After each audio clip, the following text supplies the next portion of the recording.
Congressman, the goal of the Concord Coalition since our founding 30 years ago is to educate Americans about federal budget policy. And I remember facilitating an event in your hometown in downtown Nashville at the public library where we ran our federal budget exercise where citizens, in this case, your constituents, came in and assembled a long-term plan. I know we live in very divided times, incredibly polarized times, but do you believe that public education is still important? Do you think that citizen engagement is still key to these efforts to move forward?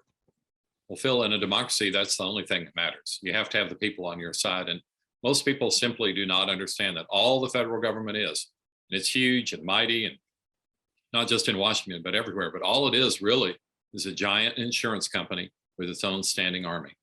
We don't realize that almost 70% of federal spending is insurance or actuarially related. And it's really writing checks to individuals. And that's great and often needed, but we don't even understand the nature of this because most people don't even think that Social Security, Medicare, or even government programs. And they're the biggest government programs. So Congress has basically put itself out of business. Congress only fiddles with about 25% of federal spending. The rest is on automatic pilot. And if that were headed in the right direction, we'd be fine. And again, I'm for Social Security and Medicare, but I want those programs to be on a sound footing so they'll last forever. I'm so much for Social Security and Medicare, I want them to be around forever. The more obvious advocates of those programs are actually for sinking those programs fast because through irresponsible spending, that's the best way to ruin Social Security and Medicare.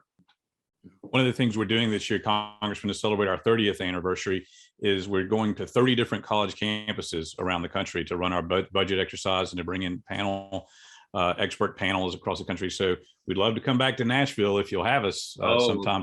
You're invited. We'll make sure it happens. I'd love that. You have a few college campuses there in Nashville too, right? Oh yeah, we got great campuses here. I've had 600 interns in my program, and I feel like I'm in touch, not only through my own kids, but through these interns. And what I start off helping them understand million, billion, and trillion, because our English language is deceptive. Each one of those words is 3 orders of magnitude apart. So the best way to remember it is a million seconds is 12 days. A billion seconds is 32 years.